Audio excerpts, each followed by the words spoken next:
Hey there! So, last week, my traditionally non-gamer missus and I attended the Retro Games Expo at Glasgow Braehead Arena. It was a fantastic day. We picked up a couple of bargains, got absolutely destroyed at both Pinball and Dance Dance Revolution. I got to compliment John Romero of Doom fame on his fabulous hair, took part in the 64-player Halo 3 LAN Tournament, and even had a chance to lament the decline of physical media while talking about why games preservation is so important. It was such a fun day, in fact, that I decided to record the experience. I did film an in-person intro, however, but apologies for the audio quality. I promise I will invest in a lapel mic before the next event. Hope you enjoy. Hello lovely people, how are we all doing? And welcome to YindyPlayz, this time out on location. I am here at Glasgow Braehead Arena, and we're here for the Glasgow Expo, one of the biggest UK retro gaming expeditions, and I'm here to see whether we can find a few uncut gems, a few forgotten relics of an ancient bygone age, and in an increasingly digital future, these sort of nuggets and windows to the past are ever more important for us to try and encapsulate a period of gaming history, time gone by.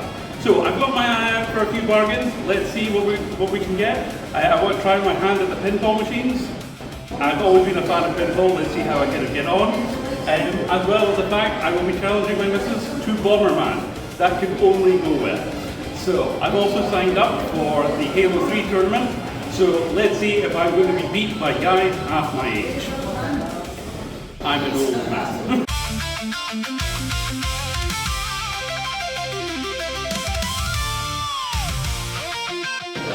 Well, we finally found the queue. It took a while. There was like 3 different entrances.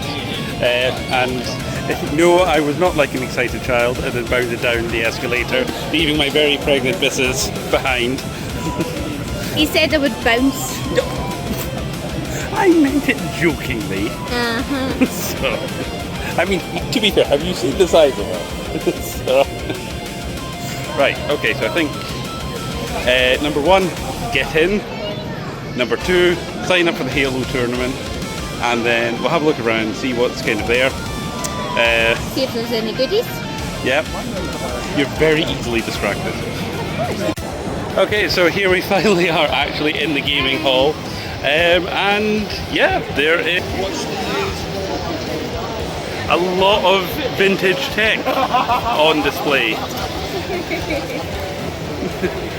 Some weird machines that I've never seen before, and some that I'm ultimately a lot more kind of familiar with. TVs that we grew up with. I am looking potentially forward to the pinball machines and the arcade machines, because you know that was the thing as a kid for me. Was one time, I don't know if I've told you this story.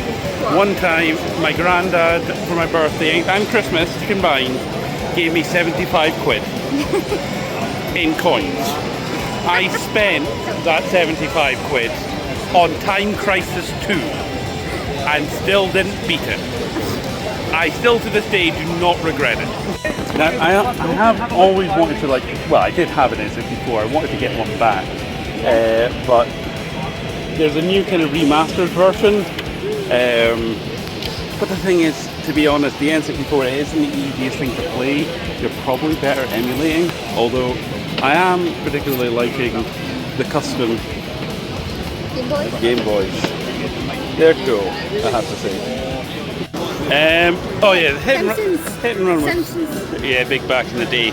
The big ones that I'm after, right, for the PS2, which I would snap up in an instant, are any of the dot hack games.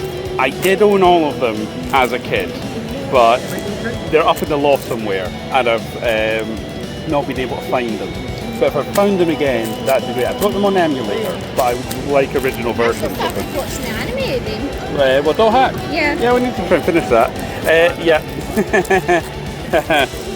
Time Crisis. Like I said, that cost me 75 quid at the arcade back in the day. The bouncer. The less said about that, the better. Okay, so looking around the shops, it was going to be one of those things where I knew I would either spend something like 300 quid in one go, or there's a lot of relics from the bygone age, but there's a lot of stuff I think wasn't worth remembering, if that makes sense. Yeah, it was stuff we actually chopped out. Yeah. We think we live in the age of slop now. There was a lot of slop back then as well. But occasionally there's the one, one or two good gems about it. For example, a little forgotten Bethesda RPG, which I absolutely loved as a kid. I actually do still have my PC version of it on disc. Tried to get it running on modern hardware and it just wasn't having it. But I have managed to find the Xbox version of Pirates of the Caribbean. So this... I'm going to try that. Oh no, you absolutely do. Because even though it came out with the first film, it's actually not about the first film. It's a full-on RPG. You play as a privateer. You're out doing your own thing, and Jack Sparrow and the Black Pearl and all that's kind of in the background. But it's not the story of the film, if that makes sense. Yeah. So having a playable copy of that is amazing, and that was actually one of the shortlist contenders for YindyPlayz. So glad I've got that. Okay, so maybe not as much of a bargain, but what I did end up caving and actually buying was Twin Snakes, the GameCube remake of Metal Gear Solid 1, which is the only one I don't think coming to any of the remasters that are coming out just now. Do you have a GameCube? I have. I annoyingly gave away my GameCube to an old ex-girlfriend and regret it. However, I do have a working Wii. And although this is not as sexy as a GameCube, and everyone remembers the GameCube and wants a retro GameCube, the fact is, for just playing the games and capturing the footage, the Wii is perfectly acceptable. So I have a working Wii, which I maybe shouldn't shout that loud in a public space. I have a working Wii. I have a perfectly functional Wii that I like to wiggle about in my spare time. There are children now looking at me. Also, quick side note for the keen-eyed among you. It turns out that I accidentally picked up the French version. This caused a brief moment of panic, but thankfully it's still a PAL release. So even though that the box and manual is in French, the game itself plays perfectly in English on my Wii. Thank. Right, I briefly explained the rules of Bomberman to you. So I love this. This is cute. I like this. Okay, so we'll start off with the normal main stage. Right.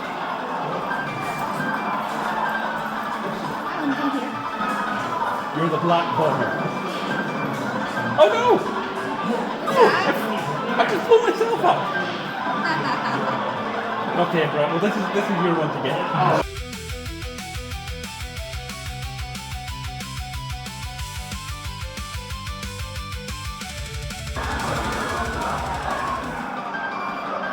So now that we've learned the game, right? You ready to be? You can it. To properly play.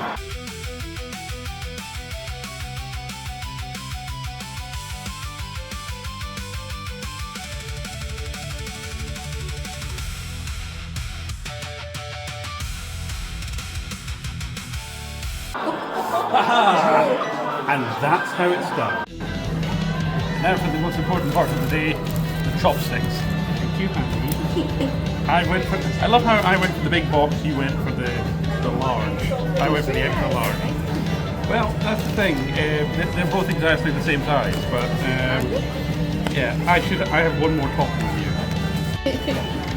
Right, let's see what our fortune is.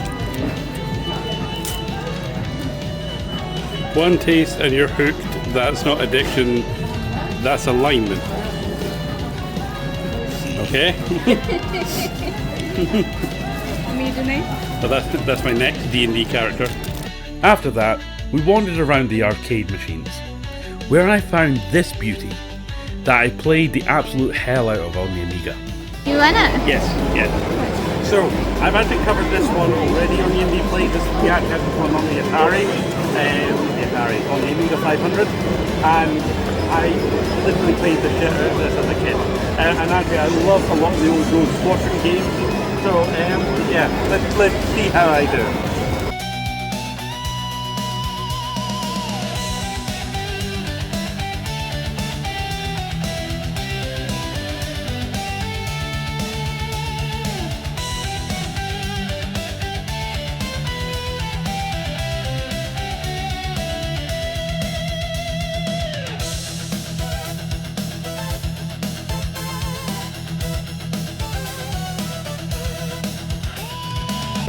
And that's how it's done. Oh my god, that is bright.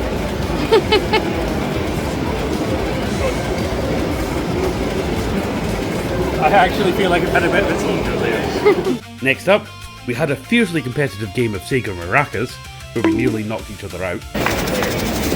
Yeah,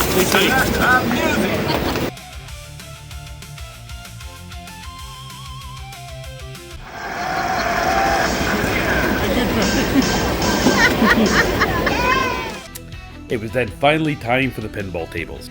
Now, I was basically a god of 3D Pinball Space Cadet and Simon the Sorcerer Pinball back in the day.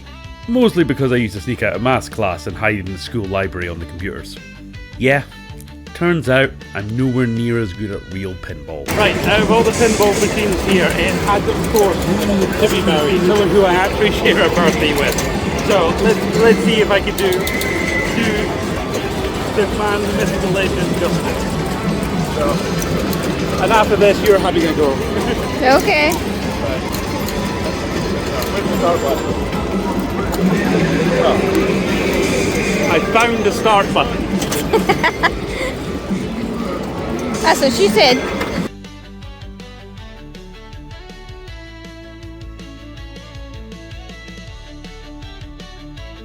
That was just a warm-up, okay? Looks like it's off to the bog of eternal stench with me. Though, you know what would be really embarrassing? If my missus, who's never played pinball before, absolutely thrashed me. Still think you did better than me. Next, I got my cardio in and proceeded to get my arse absolutely handed to me at Dance Dance Revolutions. I was also on the lookout for a Time Crisis 2 cabinet, so I could finally redeem myself after blowing all my birthday and Christmas money on it that one time. Sadly, no luck. Then, on to arguably the main attraction of the event. I finally got to meet John Romero and compliment him on having the most fabulous hair in gaming. I don't think he quite understood me though, because this was his response. I just see the most fabulous hair in gaming. Oh, thanks. This is yours, huh? Yes, it is. Right. Yeah, I have one at home and at work. And I have drinks all around it all the time. Still, it lasts. Yeah. I haven't had to replace it. Yeah, I don't think he quite understood what I was saying. Unless, of course, he is also wearing a wig. At which point, you heard it here first. Now, by about 1:30, we'd seen everything that we wanted to. But there was still an hour and a half before the Halo sign-ups. So my missus and I did what any aging millennial couple would do in this situation. We went back to the car for a nap. So, I finally managed to sign up for the Halo tournament. I was 17th, I think. So, being old, me and the missus went for a power nap in the car for an hour. But I am now off to compete. I shall either return in glorious victory or ignominious defeat. Place your bets now. I'm guessing the latter. Match 1 went surprisingly well. I'm pretty sure I finished somewhere around the top 3 or 4 players of my team. That said, it's been years since I played Halo 3, and because I'm so used to Halo Infinite, it was definitely a bit of a learning curve. Thankfully, I quickly remembered just how ridiculously overpowered the battle rifle was. So instead of my usual run and gun shock assault tactics, I hung back and just picked people off with headshots in the background. I did have one slightly embarrassing moment though.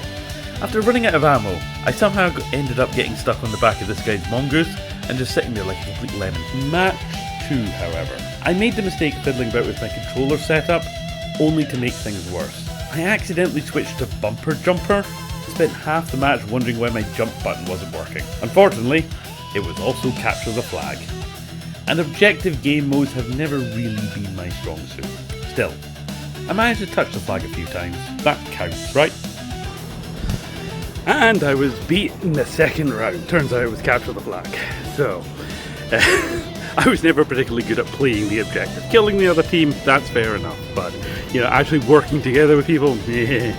Anyway, I think I've proven myself as top 50%. And that's really what you want to aim for in life. You don't need to be the best. You just need to be slightly above average in most things. If you're the top 50% of things, you're doing alright. That's very much my motto. If you can get into the top 20%, even better. But top 50 is something to be to strive for. Anyway, it has been a good day. Surprising lack of original Xbox. I tried to buy one there at the end, but none of the sellers stocked the original Xbox.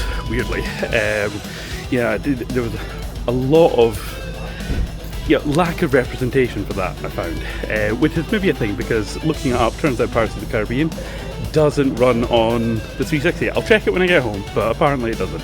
Which again leads me on to the point of it's so important now more than ever that we maintain physical media, for generations to come. The games that I bought today cannot be bought legally first party anymore. And it's down to conventions like this that preserve the art of gaming for other generations to come. So, anyway, I'll probably flip back to Studio Yindy for now. I am tired. I've had way too much sugar. The missus is just texting me right now going, how long will you be? She's getting cranky with sore feet and needing home. And yeah, I think home, get the makeup off, get the hair off, hot shower, and then some food that's not sugar, I think would probably be a good shout. But anyway, thank you ever so much for joining. Remember to like and subscribe, and I shall see you all on the next one. Yindy out. As it turned out, the following weekend I was visiting my parents, where I finally ventured up into the loft and I found my original Xbox, original PS2, and all 4 .hack IMOQ games. Hell yeah! So keep an eye out for those retrospectives. Hope you enjoyed that little adventure. Please remember to like and subscribe. Thanks again for watching, and I'll see you all next time.